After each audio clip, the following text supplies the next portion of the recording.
Hello everyone, this is Sabiha Noor. Welcome back to our channel stage to excellence, जहां पे आपको BEd से related videos मिलते हैं। सो गाइस, आज हम इस सेशन में डिस्कस करने वाले हैं MCQ practice set 1 of educational management.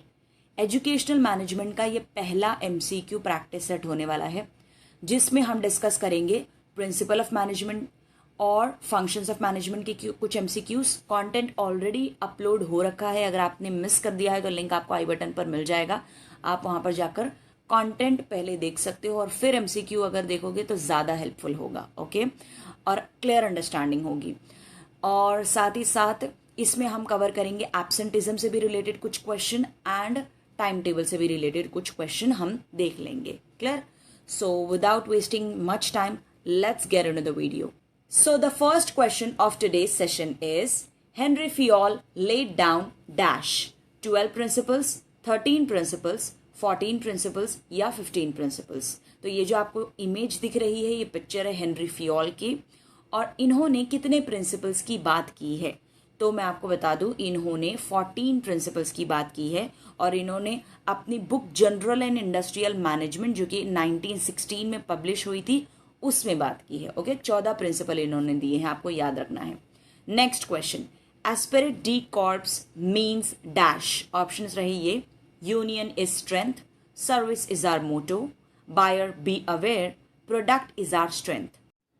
So esprit de corps ये एक प्रिंसिपल है एजुकेशनल मैनेजमेंट का, और इसका मतलब ही होता है टीम स्पिरिट। मतलब कोई भी टीम हो, कोई भी ऑर्गेनाइजेशन में जितने भी एम्प्लॉयज है, उनके अंदर यूनिटी होना बहुत ज्यादा जरूरी है। और किसी के अंदर भी अगर यूनिटी आ जाती है तो वो ऑर्गेनाइजेशन या वो लोग बहुत ज्यादा पावरफुल हो जाते हैं, उनके अंदर बहुत ही ज्यादा स्ट्रेंथ आ जाती है। ओके, सो इसका राइट ऑप्शन है option A, union is strength. Clear? Next question is on your screen. The chain of command from the highest authority to the lowest level in the organisation is dash. मतलब जो command की जो chain चलती है highest authority से लेके lowest level तक, उस चेन को क्या कहा जाता है? Unity of direction, unity of command, centralisation या फिर स्केलर चेन। तो एक एक करके क्लियर करते हैं। यूनिटी ऑफ डायरेक्शन क्या होता है? जिसमें जितने भी एम्प्लॉयज है वो सब इंडिविजुअली अलग अलग काम करेंगे, लेकिन सबका कॉमन गोल होना चाहिए, सबका ऑब्जेक्टिव जो है वो सिमिलर होना चाहिए, सेम होना चाहिए। Okay, that is unity of direction. Unity of command मतलब कि जितने भी सबऑर्डिनेट्स हैं उनको जो कमांड देने वाला हो वो एक ही हो, मल्टीपल लोग ना हो, मल्टीपल लोग इंस्ट्रक्शन ना दे, मल्टीपल लोग जो है हुक्म ना चलाए, वरना कॉन्फ्लिक्ट होगा बहुत ज्यादा। सेंट्रलाइजेशन मतलब जो भी ऑर्गेनाइजेशन में डिसीजन लिया जाता है वो ज्यादा से ज्यादा अगर हाईएस्ट अथॉरिटी ही ले रही है या टॉप मैनेजमेंट लेवल ही ले रही है, सबऑर्डिनेट का कुछ रूल ही नहीं है, तो उस ऑर्गेनाइजेशन को सेंट्रलाइज्ड बोला जाएगा। ठीक है, सेंट्रलाइजेशन उसको बोला जाएगा। और जहां पे सबऑर्डिनेट का भी रोल रहता है डिसीजन लेने के लिए, तो वो डिसेंट्रलाइजेशन है। क्लियर? स्केलर चेन होता है जब इंफॉर्मेशन पास होती है एक हायरार्की के थ्रू, सीनियर मैनेजमेंट से लेके लोवेस्ट लेवल तक, उसको बोला जाता है स्केलर चेन। जैसे आप यहाँ पे देख सकते हो, C to B, B to A to D and D to E information pass हो रही है। मतलब आप यहाँ पे C को जो है जूनियर एम्प्लॉय ले सकते हो, और E को हेड ले सकते हो, HOD ले सकते हो। तो यहाँ पे इंफॉर्मेशन कैसे पास हो रही है? थ्रू प्रॉपर चैनल, तो इसी को स्केलर चेन कहा जाता है। Okay, so the answer is option D, scalar chain. Next question, the first and foremost function of management is dash. मतलब सबसे पहला फंक्शन ऑफ मैनेजमेंट क्या है? ऑप्शंस रहे ये: planning, organising, controlling and coordination. तो इसमें से हमें आंसर पता है, आई होप आपको भी पता होगा कि सबसे पहला फंक्शन ऑफ मैनेजमेंट प्लानिंग ही है। ओके, प्लानिंग पहला है, then second is organising, third is staffing, and then directing, and then controlling.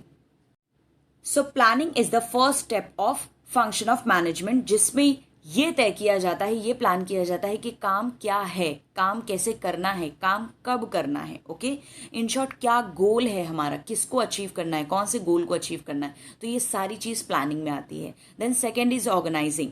Organising it follows planning only. Okay, तो डिफरेंट काइंड्स ऑफ डिपार्टमेंट इसमें बनाए जाते हैं ताकि जो भी प्लान किया है उसको प्रॉपर वे में ऑर्गेनाइज किया जा सके। देन स्टाफिंग, अब एम्प्लॉय सबसे ज़्यादा इम्पॉर्टेंट रिसोर्स होते हैं एक ऑर्गेनाइजेशन का, तो सही स्टाफ चुनना भी बहुत ज़्यादा ज़रूरी है। तो जितना भी रिक्रूटमेंट है, सिलेक्शन है, ट्रेनिंग है, अप्रेजल है, ये सारा कुछ स्टाफिंग में आ जाता है। क्लियर। नेक्स्ट इज डायरेक्टिंग, मतलब अब ये मैनेजर का काम है कि वो कैसे इंस्ट्रक्शन पास ऑन करता है। ठीक है, अगर प्रॉपर इंस्ट्रक्शन नहीं होगा तो सारी चीज़ें बेकार हो जाएंगी। तो डायरेक्शन भी बहुत ज़्यादा इम्पॉर्टेंट फंक्शन है। Next is controlling. कंट्रोलिंग मतलब अब मैनेजर को ये देखना है कि जो गोल था वो अकम्प्लिश हुआ या नहीं हुआ, और अगर नहीं हुआ तो क्या रीज़न है और क्या करेक्टिव मेजर्स लेने हैं उसके लिए। ठीक है, सो ये लास्ट है हमारा function of management, controlling, and the first one is planning. So the right answer is option A. Okay, next question. Lödergalik classifies the function of management as dash. Options रही आपके सामने। तो Lödergalik ने function of management को कैसे classify किया है, तो मैं आपको बता दूं, option correct option is option C, POSDCORB. आपको याद भी ऐसे ही रखना है जैसे आप रेनबो को याद करते हो, कलर्स ऑफ रेनबो को विबग्योर से, इसी तरीके से आपको फंक्शन ऑफ मैनेजमेंट जो Lödergalik ने दिया था, क्लासिफाई किया था, उसको बोलते हैं पॉस डी कॉर्ब। ओके, जिसमें P is for planning, O is for organising, S is for staffing, D is for directing, C is for coordination, R is for reporting and B is for budgeting. So Lödergalik ने जो functions of management दिए थे वो यही है, POS-T COB. Next question. Which function of management is the heart of management? Options रहेगी आपके सामने।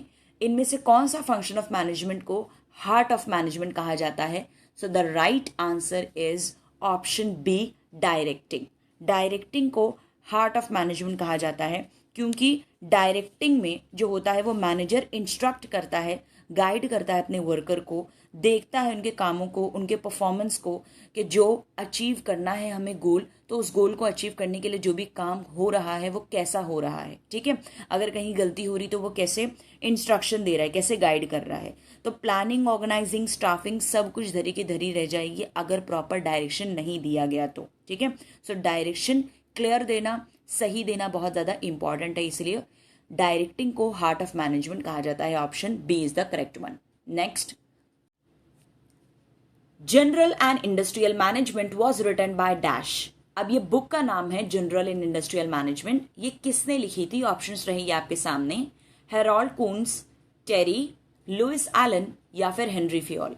तो फर्स्ट एमसीक्यू जब हम डिस्कस कर रहे थे तो हमने समझा था कि जो 14 प्रिंसिपल हेनरी फ्योल ने दिए हैं उन्होंने अपनी यही बुक में दिए हैं, general and industrial management. Okay, जो कि 1916 में पब्लिश हुई थी। So the right answer is option D. Next question, every subordinate should receive orders from one and be accountable to only one supervisor is dash. ये कौन सा principal ये कहता है कि जो भी सबऑर्डिनेट है, जितने भी एम्प्लॉयज है, उनको जो ऑर्डर मिल रहा है वो एक ही सुपरवाइजर से मिलना चाहिए। ये कौन सा प्रिंसिपल है? Unity of direction, unity of command, centralisation या फिर स्केलर चेन। तो ये जो प्रिंसिपल है वो प्रिंसिपल है यूनिटी ऑफ कमांड। ठीक है, unity of command, B is the correct one. अब यहाँ पे देखो जो येलो वन है आप उसको कंसिडर करो कि वो सुपरवाइजर है या वो मैनेजर है। अब यहाँ पे मैनेजर 3 लोगों को, अलग अलग लोगों को इंस्ट्रक्शन दे रहा है, तो ये राइट अप्रोच है, करेक्ट अप्रोच है। ओके, क्योंकि एक बंदा 3 लोगों को बात कहेगा तो सेम ही कहेगा, राइट। तो तीनों को जो इंस्ट्रक्शन जा रही है वो क्लियर जा रही होगी। लेकिन अगर 2 सुपरवाइजर रहे या 2 मैनेजर रहे और दोनों मैनेजर 3 लोगों को इंस्ट्रक्शन देंगे तो फिर वहां पे कॉन्फ्लिक्ट आएगा। तो ये रॉन्ग अप्रोच है, इस तरीके से नहीं होना चाहिए। तो जितने भी सबऑर्डिनेट है, जितने भी वर्कर्स है, एम्प्लॉय है, हर किसी को ऑर्डर देने वाला एक ही बंदा होना चाहिए। Okay, so the right answer is option B, unity of command. Next question, which of the following is not a principle by Henri Fayol. जब भी ऐसा क्वेश्चन आए जिसमें आपको नॉट देखने को मिले, आप 1 मिनट रुक के उस क्वेश्चन को समझें और फिर आंसर को टिक मार्क करना है, घाई नहीं करना। ठीक है, नॉट पे ज्यादा अच्छे से फोकस करना है। नॉट को मैंने यहाँ पे हाईलाइट किया, एग्जाम में हाईलाइटेड नहीं भी हो सकता है। सो इसमें से कौन सा एक हेनरी फ्योल का प्रिंसिपल नहीं है? First is division of work, harmony, not discord, then discipline and then unity of command. So हमारा ए, सी एंड डी ये तीनों ही प्रिंसिपल है, बट जो बी है वो प्रिंसिपल नहीं है. Okay, so the correct answer is option B, harmony not discord. ये हेनरी फ्योल ने कोई भी ऐसी बात नहीं की है अपने प्रिंसिपल में. Next, gang plank is concern about dash. Gang plank किसके बारे में बात करता है, क्या है, what is gang plank? Contact not allowed, indirect contact, direct contact, या फिर कॉन्टैक्ट बिफोर एप्लीकेशन. तो यहाँ पे देखो, जो आपको मैंने स्केलर चेन बताया था जिसमें लोवेस्ट से हाईएस्ट के पास जो इन्फॉर्मेशन पास होती है या हाईएस्ट से लोवेस्ट के पास जो इन्फॉर्मेशन पास होती है प्रॉपर चैनल के through, that is scalar chain. Okay, but क्या होगा अगर कोई इमरजेंसी है, तो इमरजेंसी में भी अगर हम एक के बाद दूसरा, दूसरे के बाद तीसरा ऐसी इंफॉर्मेशन देंगे तो बहुत ज़्यादा टाइम लग सकता है, राइट. तो यहाँ पे क्या होगा, जो फॉर्मल पाथ को हम ना फॉलो करते हुए हम क्या करेंगे, डायरेक्ट मैनेजर से कांटेक्ट करेंगे या डायरेक्ट जो एचओडी है हम उससे कांटेक्ट करेंगे. That is gang plank. So ये जो गैंग प्लैंक है इसको इमरजेंसी में यूज किया जाता है ताकि कम्युनिकेशन में डिले ना हो और क्विक कम्युनिकेशन हो. ओके, सो यहाँ पे जो ऑप्शन सी है that is the correct one, direct contact. Direct contact करने के लिए हम गैंग प्लैंक को यूज करते हैं. Next question, Shehnaz and Siddharth are the typists in a company having same educational qualification.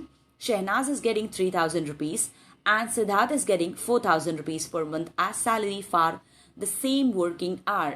Which principle of management is violated in this case? Question समझते हैं पहले. दो लोग हैं, शहनाज एंड सिद्धार्थ, ये दोनों कंपनी में काम करते हैं as a typist. Okay, educational qualification दोनों की सेम है, पढ़ाई दोनों ने सेम की है, लेकिन फिर भी शहनाज की सैलरी 3,000 है और सिद्धार्थ की सैलरी 4,000 है पर मंथ. ओके, अब यहाँ पर कौन सा प्रिंसिपल ऑफ मैनेजमेंट फॉलो नहीं हो रहा है? ऑप्शंस रहे ये आपके सामने, principle of fair remuneration, principal of initiative, principle of order, या फिर principle of division of work. So the right answer is option A, principle of fair remuneration, क्योंकि इनकी सैलरी फेयर नहीं है. इनकी एजुकेशनल क्वालिफिकेशन अगर सेम है तो इनकी सैलरी सेम होनी चाहिए थी. ओके, तो इनको जो सैलरी दिया जा रहा है, जो रेम्यूनरेशन है, वो फेयरली डिस्ट्रीब्यूट नहीं किया जा रहा है. ओके, सो ये प्रिंसिपल ऑफ मैनेजमेंट यहाँ पे वायलेट हो रहा है. That's why the answer A is the correct one. Where principle of initiative बात करता है कि जितने भी ऑर्गेनाइजेशन में सबऑर्डिनेट है उनको ये इनकरेजमेंट मिलनी चाहिए मैनेजर की तरफ से कि वो भी कुछ एक्शन ले और कुछ काम करें ताकि उनके अंदर भी एनर्जी आए, ताकि उनके अंदर भी जील पैदा हो. राइट, सो ये है प्रिंसिपल ऑफ इनिशिएटिव. मतलब मैनेजर को क्या करना है, इनकरेज करते रहना है अपने वर्कर्स को काम करने के लिए. Principle of order, principle of order मतलब ऑर्गेनाइजेशन में हर एक चीज का एक पर्टिकुलर ऑर्डर होना चाहिए, चाहे वो मटेरियल ऑर्डर हो चाहे वो सोशल ऑर्डर हो. लोग भी प्रॉपर प्लेस पे होने चाहिए और जो चीजें हैं वो भी प्रॉपर प्लेस पे प्रॉपर ऑर्डर में होनी चाहिए. That is principle of order. Next and last is principle of division of work. मतलब जितने भी हमारे ऑर्गेनाइजेशन में एम्प्लॉयज हैं उन सब के अंदर ऑब्वियसली अलग अलग जो है स्किल्स होंगे, अलग अलग सबका स्पेशलाइजेशन होगा, तो उनको काम अकॉर्डिंग टू दैट देना है कि जिसमें वो स्पेशलाइज्ड है ताकि वो ज्यादा अच्छे से उस काम को कर पाए. ठीक है, और जो कंपनी का गोल है उसको आसानी से अचीव किया जा सके. तो that is principle of division of work. तो यहाँ पे जो बात हो रही है वो है फेयर रेम्यूनरेशन की, और इस प्रिंसिपल को वायलेट किया जा रहा है इस केस में. Next question is on your screen. Match the following है list 1 and list 2. So list 1 में जो है फंक्शंस ऑफ मैनेजमेंट दिए गए हैं और लिस्ट 1 को कंपेयर करना है लिस्ट 2 के साथ. ऑप्शंस रहे ये आपके सामने. बात करते हैं प्लानिंग की. तो प्लानिंग में प्लान किया जाता है कि चीज़ों को करना कैसे है, क्या बजट होगा, कैसे करना है, कब करना है, and all that. Right, so planning the right option will be option 2, A का second one, formulation of budgets. Next is organising. अब ऑर्गेनाइजिंग में क्या करते हैं कि जो जितने भी एम्प्लॉयज हैं उनको करेक्ट पोजीशन पे रखना, सही काम देना, सही वर्क अलॉट करना. राइट, और जितने भी डिपार्टमेंट्स बनाना है उसको प्रॉपर बनाना. So grouping of objectives and assignment to right people is the correct one. So B का थर्ड आएगा. Next staffing. स्टाफिंग, अब देखो स्टाफिंग में मैंने आपको बताया था कि क्या होता है. स्टाफिंग में जो वर्कर्स होते हैं उनको रिक्रूट करना होता है. राइट, सही स्टाफ भी बहुत ज़्यादा ज़रूरी है हमारे ऑर्गेनाइजेशन के लिए। सो सी का आएगा for recruitment of personnel, whereas D जो है डायरेक्टिंग, ये मैनेजर की रिस्पॉन्सिबिलिटी है कि वो डायरेक्ट और इंस्ट्रक्ट करेक्ट वे में करे, ओके, ताकि सबके बीच में कोऑर्डिनेशन बना रहे। So to attempt in achieving coordination, D का फर्स्ट आएगा। सो यहाँ पे जो ऑप्शन है वो रहा ऑप्शन डी, ए का सेकेंड, बी का थर्ड, सी का फोर एंड डी का first one. So option D is the correct one. Next question, dash time table gives a complete, correct and comprehensive picture of the entire school system. इनमें से कौन सा time table पूरा complete correct picture देता है पूरे school system का? Options रहे ये, class time table, teacher time table, को करिकुलर एक्टिविटीज टाइम टेबल, या फिर master time table. Now there are three major types of timetable, that is master timetable, teacher timetable and class timetable. Okay? तो जो master time table होता है उसमें पूरे school system का एक पिक्चर होता है, क्लियर व्यू में, एक सिंगल व्यू में देखने को मिलता है, जिसको प्रिंसिपल के रूम में ही लगाया जाता है। अब मास्टर टाइम टेबल में टीचर वाइज और क्लास वाइज टाइम स्लॉट पूरा अलोकेट होता है, पूरा अरेंज करके दिया हुआ होता है, ताकि प्रिंसिपल जो है वो सुपरवाइज कर सके हर एक टीचर को। कभी कोई टीचर एब्सेंट है, लीव पर है, कोई अवेलेबल नहीं है, तो दूसरी टीचर को रीलोकेट किया जा सके उसकी प्लेस पर। तो हेल्प मिलती है मास्टर टाइम टेबल से प्रिंसिपल को बहुत ज़्यादा। दैट्स वाई ये प्रिंसिपल के जो है रूम में ही लगा दिया जाता है, जो उसका स्टाफ रूम होता है उसी में लगा दिया जाता है। That is master time table. Next is teacher time table. अब जो टीचर टाइम टेबल होता है इसमें टीचर वाइज जो उसका क्लासरूम है उसको अलोकेट किया जाता है कि कब उसको लेक्चर लेना है, कब वो टीचर फ्री है। तो जितनी भी टीचर्स हैं उन सब के पास अपना अपना एक इंडिविजुअल टाइम टेबल होता है। Clear? Next is class time table. I think this is the most familiar time table for all of us, जिसमें सब्जेक्ट्स होते हैं अलग अलग, कि कौन सा सब्जेक्ट कितने बजे है, ठीक है, कौन सा सब्जेक्ट आज नहीं है, फ्री टाइम कब मिलने वाला है, या फिर गेम्स कब होने वाले हैं, एक्स्ट्रा करिकुलर एक्टिविटीज़ कब होने वाले हैं। तो ये सारी चीज़ का अलॉटमेंट हमारे क्लास टाइम टेबल में हम देख सकते हैं। That is class time table. तो ये तीन मेजर टाइप्स है, और जो बाकी के टाइम टेबल के टाइप्स है वो सारे सब टाइप है। ओके, मास्टर टाइम टेबल से ही सब यूजुअली फॉर्म होते हैं। अब को करिकुलर एक्टिविटीज़ टाइम टेबल जो है ये यूजुअली नोटिस बोर्ड पे लगा दिया जाता है, ताकि जो को करिकुलर एक्टिविटीज़ टीचर है वो देख सके और रूम को यूटिलाइज कर सके, जो को करिकुलर रूम है उसको यूटिलाइज कर सके। नेक्स्ट होता है एक फ्री पीरियड टाइम टेबल, जो कि ये भी प्रिंसिपल के रूम में ही रहता है, एडमिन स्टाफ के ही पास रहता है, कि कौन सी टीचर कब फ्री है, कब वेकेंट है। तो अगर कोई टीचर एब्सेंट है तो उसकी जगह पे इसको कैसे प्लेस कर सकते हैं। फ्री पीरियड टाइम टेबल बहुत ज़्यादा हेल्प करता है। नेक्स्ट होता है गेम या फिर स्पोर्ट टाइम टेबल, जिसमें ये पता चलता है कि ग्राउंड को कैसे यूटिलाइज करना है, या फिर कोई प्ले रूम है तो उसको कैसे इफेक्टिवली यूटिलाइज किया जा सकता है। ये भी टाइम टेबल यूजुअली प्रिंसिपल के रूम में ही लगाया जाता है, या फिर जो फिजिकल एजुकेशन टीचर है उसको दिया जाता है। ओके, तो यहाँ पर हमने types of time table discuss कर लिया है I guess, and the right answer is master time table. Okay, next question is on your screen. Which one of the following is not the cause of absenteeism? इसमें से कौन सा absenteeism का cause नहीं है, reason नहीं है? Options रहे ये, lack of personal interest in studies, self confidence, poor teaching skills of teacher, poor food of canteen and lack of infrastructure. तो देखो absenteeism के बहुत ज़्यादा reasons होते हैं, ठीक है, जिसमें से कुछ reason यहाँ पे दिए हुए हैं और कौन सा एक नहीं है ये हमें बताना है। तो बच्चे एब्सेंट होते हैं मल्टीपल रीजंस की वजह से, जिसमें से अगर पहला है कि अगर उनको पढ़ाई में दिलचस्पी ही नहीं है तो वो एब्सेंट हो सकते हैं। So first is the correct one. Then self confidence. Self confidence तो अच्छी बात है, स्टूडेंट्स के लिए होना चाहिए। अगर स्टूडेंट्स के अंदर सेल्फ कॉन्फिडेंस होगा तो वो क्यों एब्सेंट होगा? वो एब्सेंट नहीं होगा, वो ऑब्वियसली रोज स्कूल में आएगा। सो सेल्फ कॉन्फिडेंस ये कोई भी रीजन नहीं है एब्सेंटिज्म का। So option B is the correct one. Where as C क्या बोल रहा है? Poor teaching skills of teacher. Yes, अगर कोई टीचर अच्छे से नहीं पढ़ा रही है तो हो सकता है बच्चे ना आए, एब्सेंट हो। And next, poor food of canteen and lack of infrastructure. अगर स्कूल अच्छा नहीं है, ठीक है, प्रॉपर फैसिलिटीज अवेलेबल नहीं है स्कूल में, प्रॉपर कैंटीन नहीं है, कैंटीन में फूड नहीं है, तो भी स्टूडेंट एब्सेंट हो सकता है और होगा। ओके, सो ये सारे कॉजेज है, वेयरएज जो ऑप्शन बी है वो कॉज नहीं है। So option B is the correct one. देखते हैं लास्ट क्वेश्चन आज के सेशन का। In the context of time table construction which one of the following is correct. मतलब टाइम टेबल को कंस्ट्रक्ट करने के हिसाब से, टाइम टेबल कंस्ट्रक्शन के कॉन्टेक्स्ट में कौन सा स्टेटमेंट करेक्ट है। First, eliminates wastage of time and energy. जो टाइम टेबल को हम कंस्ट्रक्ट करते हैं वो हमारा टाइम और एनर्जी कम कर देता है, वेस्ट नहीं होता हमारा टाइम। सही बात है। Develops moral and good habits. Students को और टीचर्स को जो है डिसिप्लिन में रहना सिखाता है, और इससे क्या है, स्टूडेंट के अंदर moral and good habit develop होती है। ओके, वो पंक्चुअल बनता है, पंक्चुअलिटी आती है उसके अंदर। तो कई सारे मॉरल एटीट्यूड और मॉरल वैल्यूज उनके अंदर डेवलप होते हैं टाइम टेबल से भी। So option B is also the correct one. Next, helps in maintaining discipline. Yes, अगर टाइम टेबल प्रॉपरली फॉलो हो रहा है तो टीचर और जितने भी स्टाफ है और जितने भी स्टूडेंट है सबके अंदर डिसिप्लिन आता है, और जो वर्क है, जो काम है, वो एकदम स्मूथली रन करता है। So third is also the correct one. Next, ensure equal distribution of work among teachers.